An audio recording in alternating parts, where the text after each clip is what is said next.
أعوذ بالله من الشيطان الرجيم. بسم الله الرحمن الرحيم. تبارك الذي بيده الملك وهو على كل شيء قدير.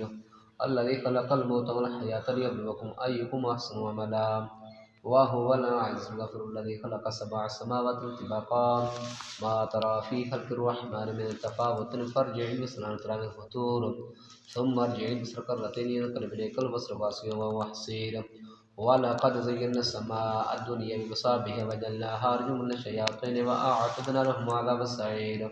وللذين كفروا بربهم عذاب جهنم وبئس المصير. إذا ألقوا فيها سبلها شيقا وهي تفور تكاد تميز من الغيظ كلما ألقي فيها فوج سألهم خزنتها لم يأتكم نذير قالوا بلى قد جاءنا نذير فكذبنا وقلنا ما نزل الله من شيء إن أنتم إلا في ضلال كبير. وقالوا لو كنا نسمع نعقل ما كنا في أصحاب السعير فاعترفوا بذنبهم فسحقا لأصحاب السعير. إن الذين يخشون ربهم بالغيب لهم مغفرة كبيرة. وأسروا قولكم أو اجهروا به إنه عليم بذات الصدور ألا يعلم من خلق وهو اللطيف الخبير. هو الذي جعل لكم الأرض ذلولا فامشوا في مناكبها وكلوا من رزقه إليه النشور. أأمنتم في السماء أن يخسف بكم الأرض فإذا هي تمور أم أمنتم في السماء أن يرسل عليكم حاصبا فستعلمون كيف نذير. ولقد كذب الذين من قبلهم فكيف كان نكير. أولم يروا ترفقا صافات ويقبضن ما يمسكهن إلا الرحمن إنه بكل شيء بصير.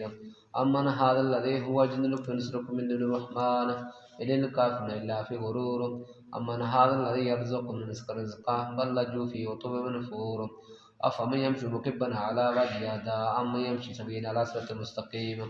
قل هو الذي أنشأكم وجعل لكم السمع والأبصار والأفئدة قليلا ما تشكرون. قل هو الذي ذرأكم في الأرض إليه تحشرون. ويقولون متى هذا الوعد إن كنتم صادقين قل إنما العلم عند الله وإنما أنا نذير مبين. فلما رأوه زلفة سيئت وجوه الذين كفروا وقيل هذا الذي كنتم به تدعون. قل أرأيتم إن أهلكني الله ومن يرحمنا فمن الكافرين من عذاب أليم. قل هو الرحمن وآمنا به وعليه توكلنا فستعلمون من هو في ضلال مبين. قل أرأيتم إن أصبح ماؤكم غورا فيأتيكم بماء معين الله رب العالمين.